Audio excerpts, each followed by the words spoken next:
मैं हूं आरती शर्मा और आप देख रहे हैं हिंदी भाषा हमारा गौरव यूट्यूब चैनल। आप सभी का स्वागत है। आज के हमारे अध्ययन का विषय है वर्ण विच्छेद। ये वीडियो सभी के लिए सहायक सिद्ध होगा, चाहे वो विद्यार्थी हो या कोई कॉम्पिटिटिव एग्जाम लिख रहा हो या फिर जो हिंदी सीखने का इच्छुक है उसके लिए भी। तो चलिए वीडियो स्टार्ट करते हैं। तो वीडियो शुरू करने से पहले एक आवश्यक बात आपसे मैं करना चाहती हूँ। वर्ण विच्छेद करने से पहले हमें वर्णों के बारे में जानना आवश्यक है। स्वरों तथा व्यंजनों, उनकी मात्राओं, इन सभी के बारे में हमको ज्ञान होना आवश्यक है। संयुक्त अक्षर, संयुक्त व्यंजन और द्वित्व व्यंजन तथा और भी जैसे अनुस्वार है, अनुनासिक है, र के रूप हैं और उनकी मात्राएं किस तरह से लगती हैं, जो स्वर होते हैं उनकी मात्राएं किस तरह से लगती हैं। इस भांति हमें पूरे वर्णों का विस्तृत जानकारी, पूरे वर्णों की विस्तृत जानकारी हमें होनी आवश्यक है। इसके लिए जो वीडियोस मैंने बनाए हैं उनका लिंक मैं डिस्क्रिप्शन बॉक्स में दे दूंगी, आप जाके जरूर चेक करें। तथा चलिए आप शुरू करते हैं वर्ण विच्छेद। वर्ण विचार में वर्ण विच्छेद, यदि हम उन सारी बातों का जो मैंने अभी जिनकी चर्चा मैंने अभी की है, उन सभी बातों को जान लें, मूल जो संकल्पना है उसको हम समझ लें, तो ये हम आसानी से कर पाएंगे। तो देखिए पहला शब्द आदर्श। तो आदर्श शब्द का जब हम वर्ण विच्छेद करते हैं तो ये बात ध्यान रखने की है, ये बात हमें ध्यान होनी चाहिए कि स्वरों का कभी भी वर्ण विच्छेद नहीं होता है। स्वर कभी भी टुकड़ों में विभाजित नहीं होते हैं। भले ही वो अ प्लस आ बने हो, परंतु उनका जिस रूप में वो हैं उसी रूप में फिर बाद में यहाँ पर लिखे जाते हैं। यदि अपने मूल रूप में स्वर हैं तो स्वर मूल रूप में ही आएगा, उसके कोई टुकड़े नहीं होंगे। तो हम क्या कहेंगे, हम यहाँ पर लिख देंगे आ, फिर जोड़। अब जो व्यंजन है उनके अवश्य टुकड़े होंगे। तो देखिए द, तो द में ध्वनि हमें कौन सी आ रही है, द अ की ध्वनि है ना, क्योंकि कोई मात्रा नहीं है इसलिए, और व्यंजन भी हमें पूर्ण दिखाई दे रहा है। तो इसलिए हम क्या कहेंगे कि हमें यहाँ पर द को हलंत लगाना है। तो द जोड़ अ जोड़। अब देखिए रेफ, यहाँ पर रेफ है। तो रेफ रेफ क्या होता है, रेफ र का आधा रूप या कहें तो आधा र, या यूं कहें कि जहां पर स्वर रहित र है वो क्या करता है, वो इस तरह से नहीं लिखा जाता है। वो क्या किया जाता है, उसको रेफ के रूप में अगले व्यंजन पर लगा दिया जाता है, यानी उसके सर पर बिठा दिया जाता है अगले व्यंजन के। तो अब क्या होगा, द और श के बीच में रेफ है इसलिए र की ध्वनि आ रही है, इसलिए हम र यहाँ लिख देंगे। र जोड़ श जोड़ अ। यदि व्यंजन आधा है तो उसके आगे कोई स्वर नहीं आएगा। जैसे यहाँ पर र आधा है तो र के आगे हमने कोई स्वर नहीं लिखा, आगे वाले व्यंजन को लिख दिया है, और उसके आगे जो है हम क्या कर रहे हैं, उसके आगे हम अ लिख चुके हैं। अब देखिए कुरुक्षेत्र, जब इस वर्ण का विच्छेद हम करते हैं तो फिर वही बात हो गई कि हमें यहाँ पे र के विशेष रूपों का ध्यान होना चाहिए, तभी हम इसको कर पाएंगे, इसका जो है ना सही वर्ण विच्छेद कर पाएंगे। और संयुक्त व्यंजनों का भी हमें ज्ञान होना चाहिए। हाँ, तो देखिए संयुक्त व्यंजन का अब जो स्वर आया है ना, वही स्वर हमें आगे लिखना है। तो हम क्या करेंगे, स्वर आया है, मात्रा है उ की, तो हम क्या करेंगे, उ की मात्रा नहीं लिखेंगे, उ को स्वयं उसके रूप में लिख देंगे, यानी उसके मूल रूप में लिख देंगे। फिर आगे र, तो र होगा, र नहीं होगा, र, क्योंकि स्वर रहित है। अब आगे जो है ना मात्रा कौन सी है, र को, वो हमें पहचाननी है। तो र को मात्रा इस तरह लगाते हैं तो बड़ा ऊ है, यानी कि हम ऐसे ही बताते हैं ना, बच्चे भी ऐसे ही समझते हैं कि बड़ा ऊ छोटा ऊ। तो र जो है उसको अगर इस तरह से मात्रा है तो ऊ की मात्रा है, और अगर इस तरह से मुड़ी हुई है तो ऊ की मात्रा है। तो ये जो है यहाँ पर क्या करेंगे हम, ऊ की मात्रा है इसलिए हम यहाँ लिख देंगे ऊ। फिर उसके बाद में श, जो कौन से व्यंजनों से मिलकर बना है, श जो है दो व्यंजनों से मिलकर बना है क्योंकि ये संयुक्त व्यंजन है। तो क्या करेंगे हम यहाँ पर, श को क जोड़ आधा क और फिर बाद में जोड़ श, क्योंकि श यहाँ पर पूरा है तो श हम यहाँ लिख देंगे। फिर उसके बाद में मात्रा जो लगी है वही स्वर यहाँ आएगा। तो ए जोड़ त्र, जो कि वह भी त्र जो कि संयुक्त व्यंजन है। तो क्या करेंगे, तो आधा है यहाँ पर और र पूरा है, तो र, फिर ध्वनि आ रही है अ की, इस तरह से। ये पदेन र है यहाँ पर, त और र, पदेन र, इसी से त्र बना। पहले ऐसे लिखा जाता था, फिर उसके बाद में इसका रूप बदला और इसको फिर इस तरह से लिखा जाने लगा। कुरुक्षेत्र शब्द का हमने वर्ण विच्छेद यहाँ पर किया। अब आगे के शब्द की तरफ हम बढ़ते हैं, कार्यक्रम। तो देखिए कार्यक्रम का मात्रा जो है वही स्वर आएगा, तो आ। फिर अब देखिए रेफ है और जिस व्यंजन पर लगा है उससे पहले रेफ को हम यहाँ लिखेंगे।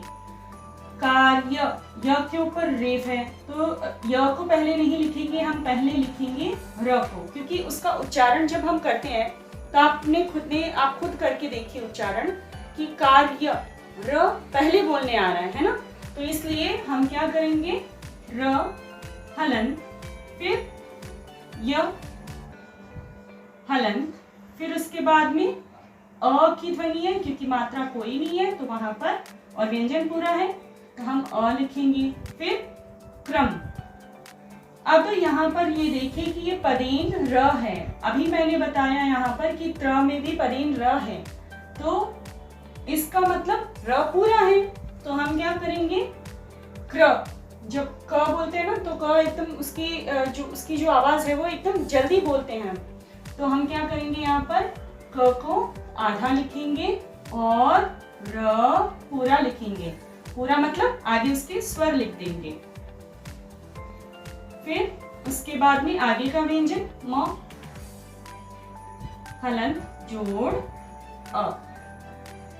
यदि हम किसी व्यंजन को आधा बताते हैं तो उसके नीचे हलंत लगा दिया जाता है, और यदि हमें टुकड़ों में किसी व्यंजन को पूरा बताना है तो उसके आगे स्वर की ध्वनि, मतलब जो स्वर की ध्वनि आ रही है उस स्वर को वहां लिख दिया जाता है। अब आगे चलते हैं हम प्रसिद्ध शब्द की तरफ। तो प्रसिद्ध, अब यहाँ फिर से देखिए क्या है, बिल्कुल ठीक, आपने सही समझा, ये है पदेन र। प को र, या यूं कहें प की पाई के नीचे र लगा हुआ है, तो यहाँ पर हम क्या कहेंगे कि प जो है ना वो आधा है। जी हाँ, प आधा है, तो हम क्या करेंगे, प हलंत जोड़ र, हलंत जोड़ ध्वनि अ की है तो अ। फिर अब नेक्स्ट जो अगला व्यंजन है वो क्या है, सी, तो हम यहाँ क्या करेंगे, प्रसिद्ध, तो स को ई की मात्रा है, तो क्या ई इधर आएगा, ये ऐसे होगा, बिल्कुल नहीं, ऐसे नहीं होगा। स्वरों की मात्राएं चाहे इस तरफ हो या उस तरफ, हमेशा स्वर जो है वो व्यंजनों के पीछे ही लिखे जाते हैं। वर्ण विच्छेद जब हम करते हैं तो हमेशा स्वर जो है वो व्यंजनों के पीछे ही लिखे जाते हैं, क्योंकि व्यंजनों की ध्वनि पहले आती है, तो इसलिए लिखेंगे स हलंत, मात्रा जो है वो तो ई जोड़।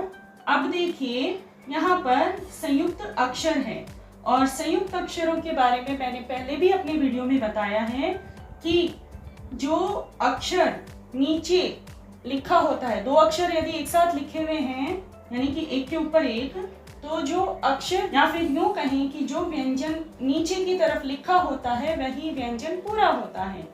तो यहाँ पर द आधा है, और फिर उसके बाद में आगे कोई नहीं स्वर लिखेंगे क्योंकि द आधा है, और फिर बाद में ध पूरा है, इसलिए ध यहाँ पर हलंत लगाकर उसके आगे जो ध्वनि आ रही है वह हम लिख देंगे, प्रसिद्ध, इस तरह से।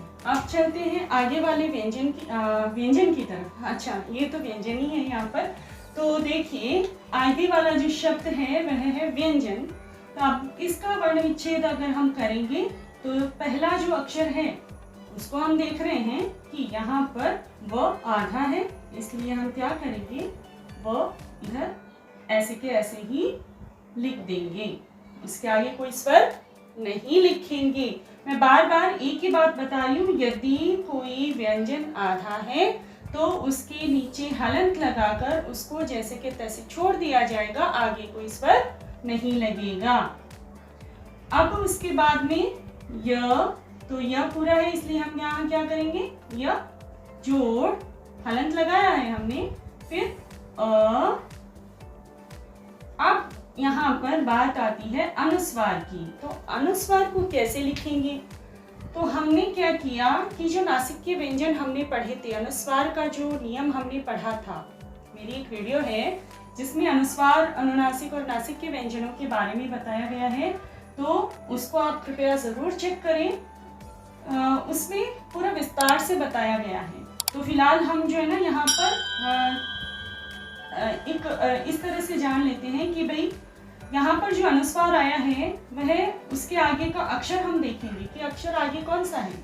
तो हम जानते हैं, यानी कि आप जानते हैं कि च छ ज, च के वर्ग में ज आता है, तो इसका मतलब जो अनुस्वार होगा वह भी च वर्ग का ही होगा, और जो अनुस्वार होता है वह हमेशा नासिक के व्यंजनों का ही रूप होता है, ऐसे कह सकते हैं हम।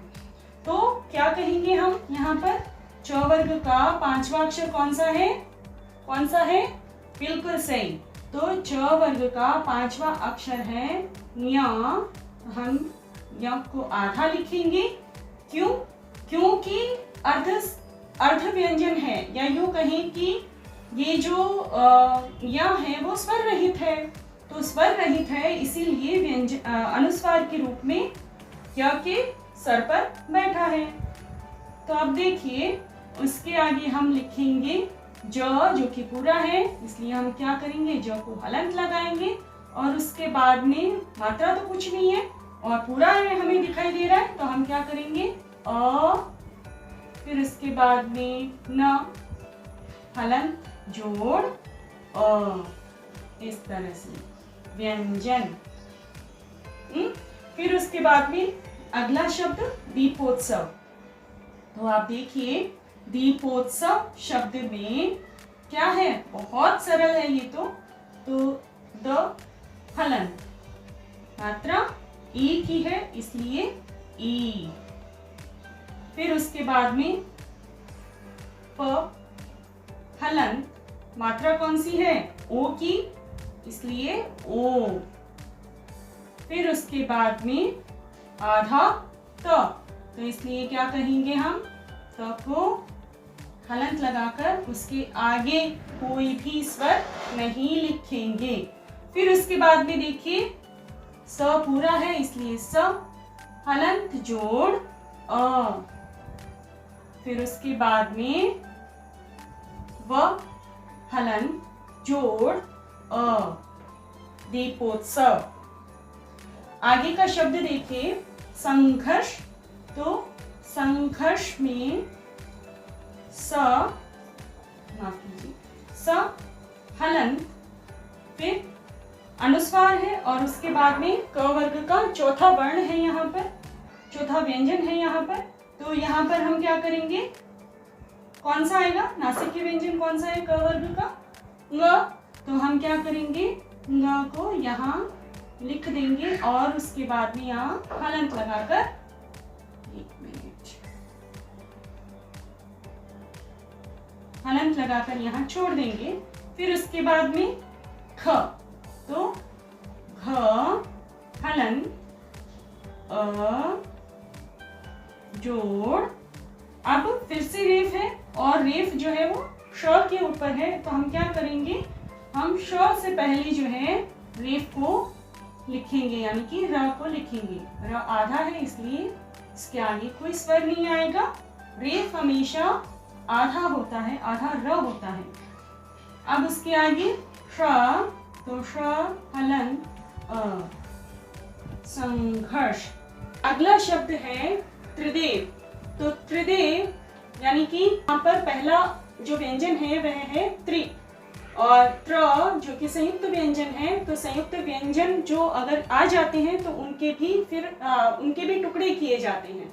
तो त्र में त और र मिलकर त्र बना है ना, तो हम क्या करेंगे, त आधा है और फिर बाद में र जो कि पूरा है, इसलिए हम क्या करेंगे, इसके आगे स्वर लिख देंगे। तो स्वर कौन सा है, ई, तो हम यहाँ लिख देंगे ई। फिर जोड़ देव, तो हलंत ए, फिर व हलंत त्रिदेव। अब इसी भांति विद्यालय शब्द का जब हम वर्ण विच्छेद करेंगे, ठीक वैसे ही जैसे वो वाले शब्दों का वर्ण विच्छेद किया है उसी भांति हम करेंगे। तो हम व हलंत ई जोड़ द्य है ना, यहाँ पर द्य यानी कि द आधा और य, द्य की, द्य में ध्वनि आ रही है द की और य की, तो इसलिए हम क्या करेंगे, द्य में द हलंत, फिर नीचे य लिखा हुआ है तो यह पूरा है द्य। आप भी उच्चारण कीजिए। द्य शब्द जब, द्य व्यंजन जब हम उच्चारण करते हैं, एक संयुक्त अक्षर है, ये दो अक्षरों को मिलाकर ये अक्षर लिखा गया है। तो देखिए कि द्य जब हम उच्चारण करते हैं तो द जल्दी बोलते हैं और य को थोड़ा समय लगाकर फिर बोला जाता है। इसका मतलब ये हुआ कि त आधा है और य पूरा है। तो हम क्या करेंगे, यहाँ पर हम यहाँ लिखेंगे य हलंत, और मात्रा जो है वो आ की है इसलिए आ, फिर उसके बाद में ल, यहाँ ल हलंत, फिर क्यों, क्योंकि ल पूरा है, और फिर बाद में य, तो य हलंत विद्यालय। उज्ज्वल शब्द का जब हम वर्ण विच्छेद, यहाँ पर मैं पेन का कलर चेंज कर लेती हूँ, मिक्स हो जाएगा नहीं तो। उज्ज्वल, तो उज्ज्वल में आपने पहले भी पढ़ा कि जो स्वर अगर जैसे कि तैसे अपने मूल रूप में आता है तो क्या होता है, स्वर को वैसे की वैसे ही लिखा जाता है। उ जोड़ ज हलंत, फिर ज हलंत, व हलंत जोड़ ल हलंत उज्ज्वल। यहाँ पर दोनों बार स्वर नहीं लिखे गए हैं क्योंकि यहाँ पर दोनों ज जो है वो आधे हैं, इसीलिए। आगे देखिए तमोघ्न। आप लोग भी मेरे साथ साथ प्रयास कीजिए वर्ण विच्छेद करने का। तो देखिए त हलंत जोड़ अ जोड़ म हलंत ओ जोड़ ख हलंत न हलंत तमोघ्न। फिर उसके बाद में संशोधन। तो संशोधन शब्द का जब हम वर्ण विच्छेद करेंगे तो इसमें एक बात ध्यान देने लायक ये है कि यहाँ पर कंटिन्यू करते हैं हम। यहाँ पर देखिए संशोधन, तो स हलन क्या लगता है आपको यहाँ क्या आएगा? अंग आएगा। संशोधन अंग, क्यों? क्योंकि अनुस्वार का एक नियम है कि जो अंतस्थ व्यंजन होते हैं, जो ऊष्मीय व्यंजन होते हैं, उनके साथ में यानी कि वहाँ जहाँ पर अनुस्वार का प्रयोग जरूरी है वहाँ पर अनुस्वार अपने मूल रूप में आता है। तो देखिए संशोधन, तो हम क्या करेंगे यहाँ पर? श हलन ओ जोड़ थ हलन जोड़ फिर न हलन जोड़ संशोधन। अब कहा यह भी जाता है कि यदि इसमें न की ध्वनि आ रही है तो वैसे भी लिख सकते हैं। तो वो एक्चुअली सही जो है वो ये है, यदि हम कहें कि जो ऑप्शंस, अगर जैसे कॉम्पिटिटिव एग्जाम्स होते हैं, जो प्रतियोगी परीक्षाएं होती हैं, उसमें हमें ऑप्शंस को चुनना होता है, विकल्पों को चुनना होता है। तो विकल्प जैसे हम चुनेंगे तो विकल्प जो दिए होंगे वही चुनेंगे। तो हो सकता है कि वहाँ पर ये विकल्प ना हो, वहाँ पर हो सकता है कि जो है विकल्प इस तरह से दिया जाए, जैसे स हलंत जोड़ न हलंत श, इस तरह से भी दिया जाए और ये वाला ऑप्शन वहां पर ना हो। तो यदि ये ऑप्शन नहीं है और ये है तो आपको इसी को टिक करके आना है, ये है ही नहीं तो कहां से टिक करोगे। तो ये एक विकल्प की बात। अब हम आगे बढ़ते हैं अपने अगले शब्द की तरफ। तो देखिए अगला शब्द जो है वह है सामर्थ्य। तो सामर्थ्य शब्द का जब हम वर्ण विच्छेद करेंगे तो ध्यान देने वाली बात ये है, क्या ध्यान दोगे? अभी देखो, सामर्थ्य शब्द का जब हम वर्ण विच्छेद करेंगे तो स हलन आ, फिर म हलन अ, फिर अब ध्यान देने वाली जो बात मैं बोल रही थी वो ये कि रेफ जो है वो म और थ के बीच में बोल रहे हैं। खुद बोल के देखिए, सामर्थ्य सामर्थ्य, तो मरथय सामर्थ्य। तो र जो है ना वो थ के और म के बीच में बोल रहे हैं। तो हम क्या करेंगे, रेफ जो है ना वो थ और म के बीच में आएगा। र, फिर उसके बाद में अब आगे थ भी आधा है तो हम क्या लिखेंगे यहाँ पे, थ हलन य हलन सामर्थ्य। रेफ यदि किसी आधे अक्षर से पहले आता है तो उस आधे अक्षर पर तो नहीं लगेगा, उसके आगे जो पूरा अक्षर लिखा हुआ है उसी के ऊपर जाकर वो उसके सर पर ही बैठेगा। आधा शब्द, आधा अक्षर रेफ के या यूं कहें कि रेफ जो है वो आधे अक्षर पर नहीं लगता है। आगे वाला जैसे कि यहाँ पर सामर्थ्य तो थ आधा है इसलिए थ के ऊपर नहीं लगा है, य के ऊपर लगा है। तो इसका मतलब ये नहीं है कि य और थ के बीच में रेफ आएगा, नहीं। जब इसको हम कैसे जान सकते हैं, एक तो सही उच्चारण से, कि उच्चारण हमारा सही हो, पढ़ना भी आना चाहिए। तो उसके लिए जो है ना हमें पढ़ने की आदत डालनी चाहिए और बार बार पढ़ने से क्या होता है, हमारी वर्तनी जो है वो भी शुद्ध होती है, उच्चारण भी शुद्ध होता है।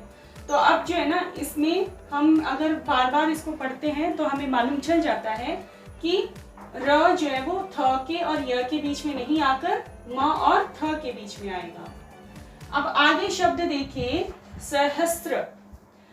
यहाँ पर गलती क्या करते हैं, इसको पढ़ते हैं सहस्त्र। सहस्त्र नहीं है ये, पदेन र है ये। तो इसका देखिए, इसका जो है देखिए आप, सहस्त्र तो स हलन अ जोड़ ह हलन जोड़ अ, फिर उसके बाद में स्र।